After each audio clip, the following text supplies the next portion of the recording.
नमस्कार. ठरलं तर मग ह्या मालिकेच्या आजच्या भागात आपल्याला इंटरेस्टिंग गोष्ट पाहायला मिळत आहे. ऐन टायमावरती आपला अर्जुन कोर्टामध्ये आलेला असतो आणि कोर्टाकडनं त्याला सुनावलं जातं आहे की तू इतक्या वेळा उशिरा आला आहे, त्याची आज शेवटची वेळ, इथून पुढे कधी उशीर झालेला चालणार नाही. कोर्टाची माफी मागत आता अर्जुन इथे बोलायला सुरुवात करतो की मी काही पुरावे गोळा करण्यासाठी गेलो होतो. शेंडे वकिलांनी तर सिद्ध केलं आहे की सायली ही गुन्हेगार आहे, पण माझ्याकडे ती निर्दोष असल्याचे काही पुरावे आहे. शेंडे वकील म्हणतात शक्यच नाही, मी लावलेले आरोप खरे आहे आणि ते खोटे असूच शकणार नाही. तुम्ही जे सांगताय ते खोटं आहे. तुमच्याकडे काही पुरावे आहे का ठोस? तर अर्जुन म्हणतो मी नामांकित वकील आहे, मी कधीही माझ्याकडे चांगले ठोस पुरावे असल्याशिवाय एवढं स्पष्ट बोलतच नाही. पुरावे घेऊनच मी आलो आहे, त्याच्यामुळेच तर मी बोलतो आहे. आता सायलीच्या बाजूने एकदम भक्कम असे पुरावे अर्जुनने आणलेले आहे. आता वकिलांना चांगल्या प्रकारे इथे सादर करण्यासाठी न्यायाधीश सांगतात की तुमचे पुरावे इथे दाखवायला सुरुवात करा. तर आपल्या अर्जुनने सुरुवात केलेली आहे. सगळ्यात पहिले आपल्या सायलीशी बोलण्यापासून. सायलीला तो वकील या नात्याने प्रश्न विचारतो, तुमच्याकडे ज्या वेळेला ही मुलगी आली होती त्यावेळेला तिने काय सांगितलं होतं? तर इथे सायली सांगू लागते, ही मुलगी जेव्हा आश्रमात आमच्याकडे आली त्यावेळेला तिने सांगितलं की ती एका गुरुजींकडे 3 वर्षाची असतानापासून त्यांना सापडलेली होती आणि त्यांच्याकडे होती. आणि ती म्हणते की तिला चांगलं आठवतं, तिचा वाढदिवस होता, त्या दिवशी जत्रेला आग लागली आणि तिच्या आईपासून आणि वडिलांपासून ती दुरावली गेली. आणि ही गोष्ट तिला चांगली एकदम ठसठशीत आठवते.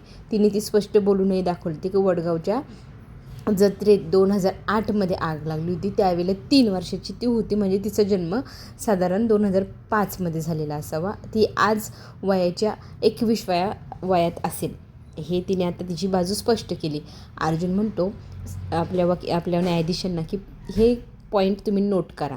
मग वकिलांचं पॉईंट नोट केल्यानंतर आता दुसरा प्रश्न आता विचारला जातो आहे पीडित मुलीला, म्हणजेच सोनलला विचारल्या गेल्यानंतर सोनल आडवी तिडवी उत्तर देऊ लागली. मला आठवत नाही, मी असं बोललेच नाही, अशा गोष्टी सांगू लागते. म्हणते की मी नाही सांगितलं ताईला कधी, मी 2008मध्ये 3 वर्षाची होती, मला नाही आठवत मी असं बोलले. मला गुरुजींनी सांगितलं की मी 17 वर्षाची, मग मी 17च वर्षाची, मला खरं माझं वय माहीत नाही. आता ही तिची बाजू स्पष्ट करते. आता इथे सोनल खोटं बोलते, कारण ती जर जत्रेत हरवली नव्हती तर मग ती गुरुजींना सापडली कधी? 2008मध्ये जरी आपण म्हणतो ना की हे झालं आहे, मग तेव्हा तिचा जन्म तरी झालेला असेल का? मग ती कशी काय 17 वर्षाची आज?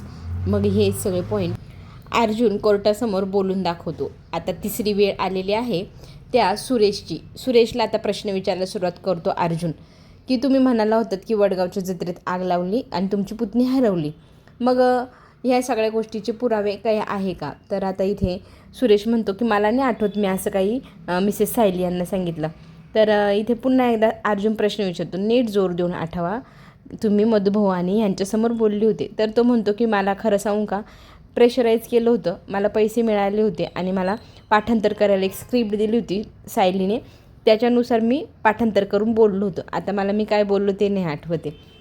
अर्जुन म्हणतो बघितलं का सर, आता हा माणूस म्हणतो की सायलीने पैसे दिले आणि हा तिथे पाठांतर करून गेला आणि बोलला.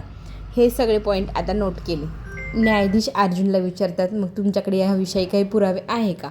तर इथे अर्जुन सांगू लागतो की माझ्याकडे त्या वेळेचा न्यूजपेपर आहे ज्याच्यावरती दिलेलं आहे की वडगावला 2008मध्ये जत्रेत आग लागली होती आणि त्याचा हा पुरावा, त्याच्यात कितीतरी लोक मरण पावले, कितीतरी लोकांचा एकमेकांपासून ताटातूट झाली, हे सगळं काही ह्या पेपरमध्ये आहे. आता हे पेपरची न्यूज जी आहे ती तर खरी आहे.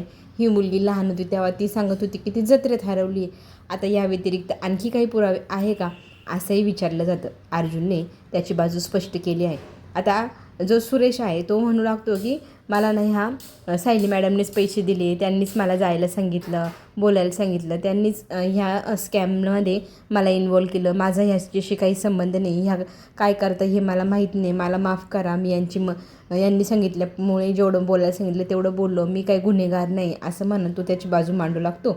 आणि शेंडे वकील पण त्याच्या बाजूने बोलू लागतात की ह्या सायली मॅडमने पैसे दिले म्हणून माझ्या क्लायंटने हे सगळं केलं, बिचाऱ्याची पैशाची अडचण होती. पण तो जे सांगतोय ते हे खरं आहे की सायली लहान मुलांची तस्करी करते. तर आता इथे वयाचा विषय येतो. तर अर्जुन सांगू लागतो जी हाडांची टेस्ट झाली बोनची, त्याच्यानुसार एज कळण्याचा अंदाजा जो आहे त्या रिपोर्टची पण छेडछाड कोणीतरी केलेली आहे. तो रिपोर्ट आता मी नवीन बनवला आहे, त्याच्यामध्ये त्या मुलीचं वय 20 ते 21 असं आहे. आता इथे पुन्हा एकदा तोच प्रश्न निर्माण झाला. आता हा सुरेश म्हणतो की ही 17 वर्षाची आहे, ती मुलगी पण म्हणते की मी 17 वर्षाची.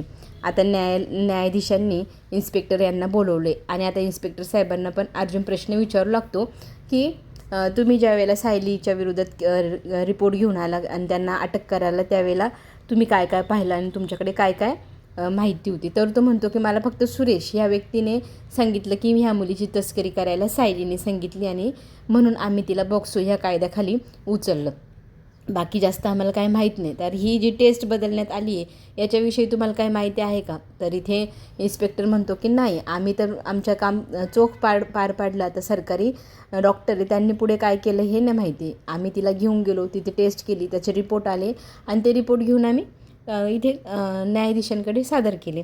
तर आता इथे सचिनला आता भीती वाटायला लागली. त्यांनी जे काही पुरावे तयार केले ते चुकीचे ठरत आहे आणि चोख उत्तर देण्यासाठी अर्जुनने खरे पुरावे आणले म्हणजे सायली कदाचित बाहेर सुटू शकते ह्या गोष्टीची भीती त्याला वाटायला लागली आणि ते सिद्धही अर्जुन छान प्रकारे करत होता. आता अर्जुनने इथे जे खरे रिपोर्ट आहे जे सांगतात की ती मुलगी 21 ते 20 वयाची आहे, ते रिपोर्ट आता न्यायाधीशांकडे पाठवले. न्यायाधीश ते पाहू लागतात, निरखून पाहतात. आता हे 2 जे रिपोर्ट आहे हे असे वेगवेगळे, तर हे सगळे काय प्रकारे हा आता कसा म्हणजे सोडवणार प्रश्न न्यायाधीश, हा पण प्रश्न आता सगळ्यांना पडला आहे. सगळेजण घाबरलेले आहे, आपल्या सायलीचं काय होईल ह्या गोष्टीची भीती पण सगळ्यांना वाटते. तर आता इथे न्यायाधीश आता चांगलाच जाब विचारू लागतात पोलिसांना की अशी अफरातफर कशी काय झाली, तुमचं लक्ष कुठं होतं, तुम्ही तुमचं काम तुमची ड्युटी चोख पार पाडलेली नाही का? तर इथे आता इथे प्रश्न पडला आहे. तर सायली विरोधात चांगले जे पुरावे भक्कम तयार केले होते ते आता खोटे ठरत आहे. अर्जुनने छान प्रकारे चांगले पुरावे आणलेले. आता न्यायाधीश ह्या गोष्टीवरती म्हणजे जे खरे का खोटे हे बघण्यासाठी आता विचारू लागलेले आहे पोलिसांना. मग पोलीस पण म्हणतात की आम्हाला माहीत नाही हे कसं झाले आणि हे कोणी केले हे अंदाज नाही आहे आणि त्यांच्या विरोधात असा ठोस पुरावा पण आम्हाला मिळालेला नाही. फक्त सुरेश या व्यक्तीने सांगितलं की ह्या मुलीला चोरी उचलण्याची आणि तिला विकण्याची माहिती सायलीने दिली. तर बाकी याच्या विरुद्ध सायलीविरुद्ध दुसरी काहीच तक्रार नाही आहे. तर आता इथे अर्जुन म्हणतो की मी एका व्यक्तीला बोलवू इच्छितो जो सांगेल की हे रिपोर्ट खरे आहे की नाही. सरकारी वकील यांना बोलवण्यात यावं. आता शेंडे वकील म्हणतात की असे तर 2-3 रिपोर्ट कोणी पण खोटे खरे करू शकतं, कशावरनं हा रिपोर्ट खराच आहे. तर अर्जुन म्हणतो मी त्याच्यासाठीच तर इथे सरकारी वकील यांना बोलवू इच्छितो, ते सांगतील कोणते रिपोर्ट खरे आहे कोणते खोटे आहे. त्यांनी जर सांगितलं ना मी बनवून आणलेला रिपोर्ट खोटा आहे तर आपण खोटा म्हणूया, तुमचा खरा म्हणूया. आता शेंडे वकिलांना घाम फुटलाय, त्यांना कळलंय की अर्जुन इतका भक्कमपणे बोलतोय, त्याच्याकडे चांगलेच पुरावे असावे म्हणूनच तो एवढा खंबीरपणे बोलतोय ना. तर आता इथे सरकारी वकील यांना बोलवण्यात येतं आणि मग ते आल्यानंतर त्यांच्यासमोर अर्जुन दोन्हीही रिपोर्ट सादर करतो. आता मोठे एवढे सरकारी वकील आहे, त्यांनी दोन्ही पण रिपोर्ट पाहिले. आता त्यांची एक पॉलिसी, हे पेपर दोन्ही पण त्यांच्याच हॉस्पिटलचे आहे, पण त्याच्यामध्ये एक छोटीशी गोष्ट आहे जी डॉक्टरांची ओरिजिनल असली ना तिचं सिम्बॉल असतो. त्याच्यानुसार इथे लक्षात येतं आहे की पहिल्या रिपोर्टवरचं नाव बदलले आणि दुसऱ्या रिपोर्टवरचं नाव ओरिजिनल आहे आणि हे माझ्याच हॉस्पिटलचे आहे, त्याच्यामुळे मी सांगू शकतो. पण बदलली गेली तर तिथे एक सिम्बॉल असतो माझा, जर मी बनवलेला रिपोर्ट असला तर त्यानुसार हा सिम्बॉल नाही आहे, म्हणजे हा खोटा रिपोर्ट आहे जो पहिले बनवला आणि जो दुसरा अर्जुनने बनवला तो रिपोर्ट खरा आहे. हे पाहिल्यानंतर आता आपण पाहू शकतो की अर्जुन आता न्यायाधीशांना म्हणतो की तुम्हीच आताच ठरवा काय करायचं आणि काय नाही. मी माझी आणखी एक साक्षीदार आहे त्याला बोलवू इच्छितो. तर आता इथे महेश हा वॉर्ड बॉय आहे त्या हॉस्पिटलचा, तर त्याला बोलवण्यात येतो. अर्जुन मग त्याची ओळख न्यायालयात करून देतो की हा त्याच हॉस्पिटलमध्ये तेच हे रिपोर्ट वगैरे मॅनेज करण्याचं काम करतो. तर याने मॅनेज करता करता पैसे घेऊन खरा रिपोर्ट खोटा आणि खोटा रिपोर्ट खरा असं काहीतरी सादर करण्याचा प्रयत्न केला आहे, हे त्याच्याच तोंडून कबुली आता अर्जुन द्यायला सांगतो. आता अर्जुन सांगू लागतो की मी जेव्हा हॉस्पिटलमध्ये गेलो त्यावेळेला काही विचारपूस केली तेव्हा ह्या वॉर्ड बॉयला घाम फुटलेला होता आणि आम्ही जेव्हा ओरिजिनल पुन्हा रिपोर्ट बनवायला गेलो तेव्हा हा तिथे सारख्या घिरट्या घालत होता. याच्यावर संशय आला. मग अर्जुन म्हणाला की आम्ही ॲक्टिंग केली की मी चाललो आहे आणि चैतन्य आणि सावंत जे पोलीस आहे ते तिथे थांबलेले होते. आता सावंतांनी त्याला लपून पाहताना पाहिलं, त्याला पकडलं, त्याला प्रश्न केले. तो म्हणतो की नाही सर, मी काहीच नाही केलं. अर्जुन मग दुसऱ्या बाजूने येतो, त्याला पकडतो आणि खरंच सांग, नाही तर तुझी काही खेर नाही अशी धमकी दिल्यानंतर मग तो घडाघाडा बोलू लागला की मला एका अज्ञात व्यक्तीने फोन केला, मला ₹1,00,000 द्यायची ऑफर केली, दिले तर काही नाही, पण त्यांच्यासाठी मी ते रिपोर्ट बनवले, कारण माझे वडील फार आजारी होते, त्यांच्यासाठी पैसे खूप महत्त्वाचे होते, म्हणून मी ते पैसे स्वीकारायचे आणि रिपोर्ट बदलायचं ठरवलं. माझी काहीच चूक नाही आणि माझे वडील खरंच खूप आजारी आहे, त्यांना पैशांची गरज होती. तर इथे दुसरा प्रश्न, तुझा मोबाईल कुठे आहे, तो नंबर दे. तर तो इतका भामटा आहे, त्याने आधीच मोबाईल स्विच ऑफ करून फेकून दिला आहे. तर तो म्हणतो चोरीला गेला आहे, मला नाही माहीत माझा मोबाईल कुठे गेला, मला तो नंबर पण माहीत नाही, असं म्हणत तो सरेंडर झाला. आणि अर्जुन मग आता म्हणतो की तुझी जे काही मोबाईलमधली हिस्ट्री आहे ते आम्ही शोधून तर काढूच, तुला ऑर्डर देणारा तो व्यक्ती कोण होता त्यालाही शोधूच. तर आता इथे त्यांनी हुशारी केली, मोबाईल त्याने स्विच ऑफ करून फेकून दिला, डिस्ट्रॉय केलं आहे. तर आता इथे न्यायालयात हे सगळं काही तो महेश कबुली देतो आणि म्हणतो की मला माफ करा, मी असं केलं आहे. अर्जुनने आता सगळं काही कोर्टासमोर सादर केले. आता कोर्टाला विचार करायला भाग पाडले, खरं काय खोटं काय आता हे न्यायाधीश ठरवणार. न्यायाधीशांनी आता सगळ्या गोष्टी पारखून पाहिल्या.